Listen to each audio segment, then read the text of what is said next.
votre mieux.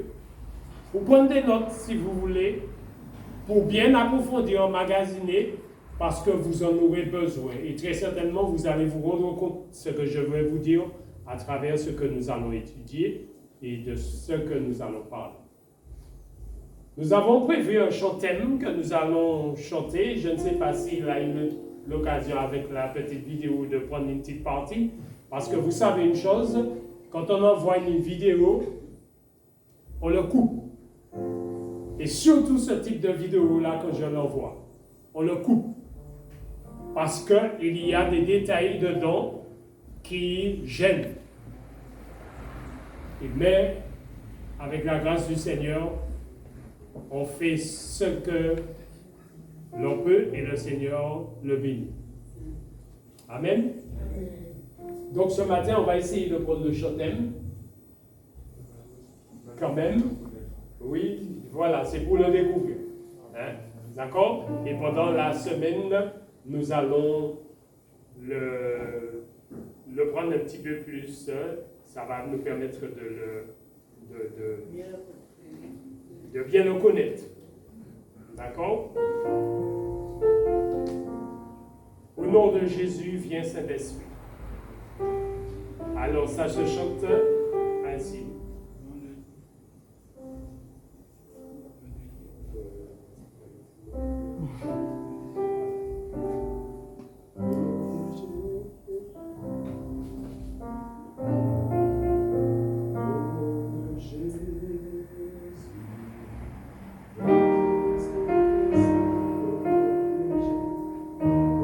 Donc, je vais le prendre, vous allez le suivre un peu, et ensuite, vous allez essayer de le chanter avec moi, et puis nous allons l'approfondir pendant la semaine.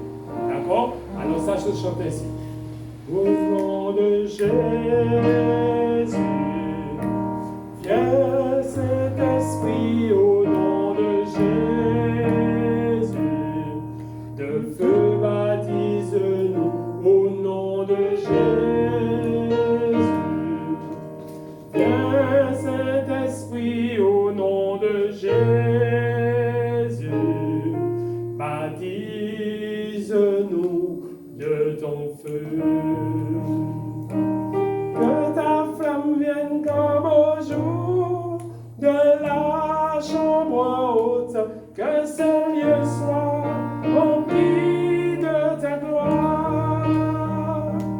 Et pour toi mon cœur soit comme la chambre haute, que la terre soit remplie de ta gloire. Au nom de Jésus, viens Saint-Esprit, au nom de Jésus, viens purifier mon cœur, au nom de Jésus, viens sanctifier au nom de Jésus, remplis la terre de ta gloire. Remplis la terre de ta gloire. Remplis la terre de ta gloire. Donc j'ai pris une strophe et le refrain. Donc nous allons essayer de le reprendre et de prendre le refrain. D'accord? Vous voulez bien? Donc je veux vous entendre un petit peu plus. Hein? Au nom de Jésus, viens Saint-Esprit. Pour la tonalité, voilà.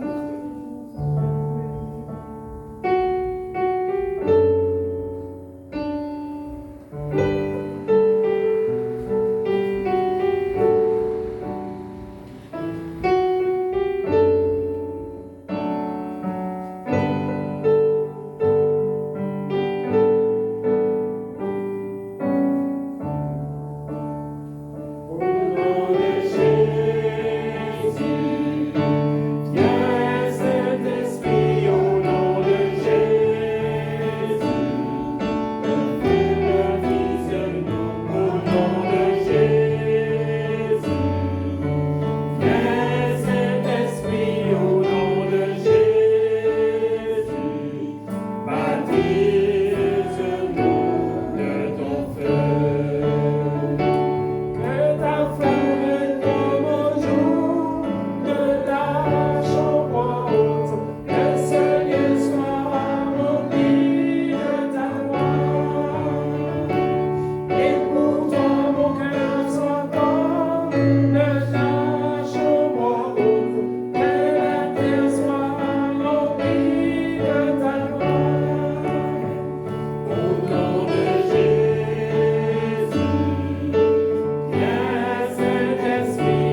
nous allons prier pour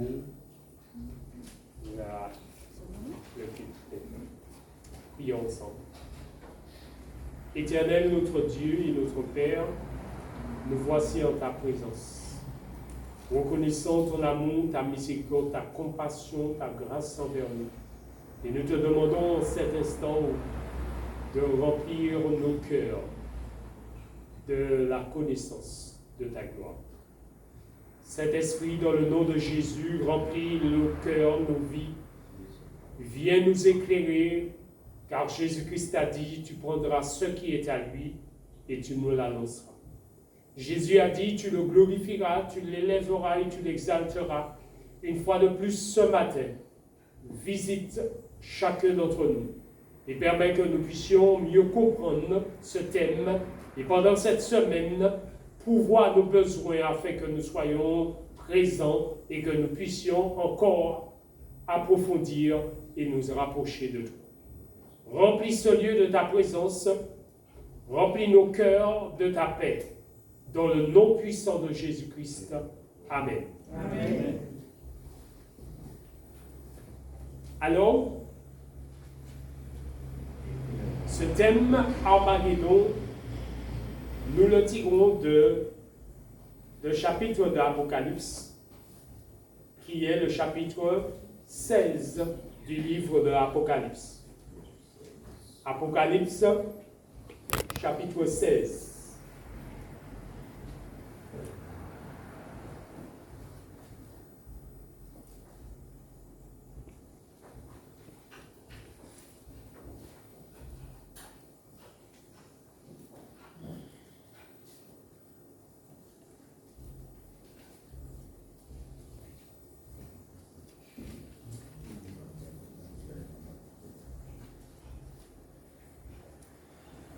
Apocalypse chapitre 16, et nous allons lire à partir du verset 15.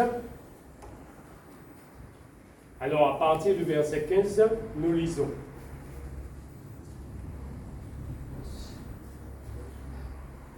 Voici, je viens comme un voleur. Heureux celui qui veille et qui garde ses vêtements, afin qu'il ne marche pas comment? Nu, et qu'on ne voit pas sa honte. Ils les rassemblèrent dans le lieu appelé comment? En hébreu, Armageddon. Ils les rassemblèrent dans un lieu appelé en hébreu Armageddon. Notez bien ici, dans ce passage des Écritures que nous venons de lire, à la fin de la sixième couple mentionnée, nous rentrons dans ce détail qui dit « Voici, je viens comment ?» Vous avez cité « comme un voleur ». Ça veut dire que le retour va surprendre. Pourtant, il est à noter que le verset 15 n'est pas une parabole. Il est à noter que le verset 15 n'a pas été dit avec un langage prophétique caché, mais elle a été citée simplement et claire. Pourquoi? Parce qu'il dit, voici, je viens comme un voleur. Je viens comme un voleur. Heureux celui qui veille. C'est pourquoi cette semaine de prière est très importante. Parce que nous sommes en train de veiller. Heureux celui qui veille. Pour quelle raison? Et qui garde ses vêtements. Ce ne sont pas des vêtements exposés au soleil et qu'on garde pour que le soleil ne jaunisse pas le blanc. Mais c'est simplement notre cœur, notre relation avec Dieu, le temps que nous passons avec Dieu. Donc, en d'autres termes, Il dit que nous pouvons être surpris de son retour si nous avons négligé cette préparation. Maintenant, si nous ne l'avons pas négligé, eh bien, ça montre qu'à ce moment-là, que nous ne marchons pas comment? Nus. Nous ne marchons pas nus. Parce qu'à ce moment, nous n'avons pas négligé notre vêtement, notre préparation. Mais, surtout, il précise, notre honte ne sera pas connue de tous. La honte ne sera pas connue de tous. Pourquoi? Parce qu'il est question ici du retour de Jésus, où tout est mis à nu et à découvert. Ce qui est caché dans les ténèbres sera révélé. Donc, notez bien ici, dans ce verset, il n'y a pas de parabole. Il y a un langage simple. Et notez, il s'agit de la fin du 6e paire, on pourrait dire, 6e couple. Ce qui montre que Dieu veut que tous nous comprenions. Si vous remontez le temps, vous allez voir qu'il a fait la même chose aux disciples. Quand Jésus était sur le point de laisser la terre et de monter au ciel, il n'a pas parlé aux disciples en parabole. Et notez bien sur la vidéo qui invitait à ce programme de réveil, il y avait un petit détail qui était dit dans cette vidéo, un petit détail qui disait simplement, as-tu compris la parabole? Donc ce qui montre en quelque part le côté parabole. Mais par contre, il y a un détail ici, c'est que les disciples, au moment où Jésus allait laisser la terre, les a parlé comme il parle ici, sans parabole. Il leur a dit, voici, je vais descendre à Jérusalem, je vais être arrêté, on va me crucifier, je vais être enterré, et après 3 jours, je ressusciterai. Est-ce qu'il y avait une parabole dedans? Non. Ceci nous montre que la fin des temps que nous sommes, les choses ne sont pas cachées. Elles ne sont pas dites en parabole. Mais elle est dite pour que nous le comprenions. Donc, notez bien une chose ici. Est-ce que l'Armageddon serait un détail en parabole? Est-ce que l'Armageddon serait un détail dit en parabole? Non. Et c'est pourquoi il était important pour nous de développer ce thème. Parce qu'elle n'est pas dit pour que nous ne le comprenions pas. Notez bien dans la vidéo, il y a un autre petit détail que nous allons développer, qui était dit aussi, qui montre que, en quelque sorte, une question était posée à Jésus. Maître, pourquoi leur parle-tu en parabole? Nous allons entrer dans ce détail. Parce qu'il vous a été donné, a répondu Jésus, de connaître le mystère. Notez bien, qu'est-ce que j'ai dit? Le mystère du royaume des cieux. Donc, ce qui montre quelque part, si vous pouvez comprendre un mystère, est-ce que c'est un mystère? Non. Non. Pas du tout. C'est Jésus qui le dit, hein? On pose à Jésus la question, pourquoi maître tu leur parles en parabole?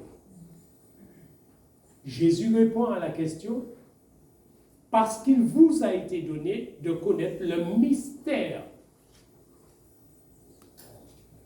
Ça montre quelque part, si on comprend un mystère, c'est que le mystère n'est plus mystère. C'est exactement ce qu'est la rédemption aujourd'hui. On pense que la rédemption, c'est un mystère.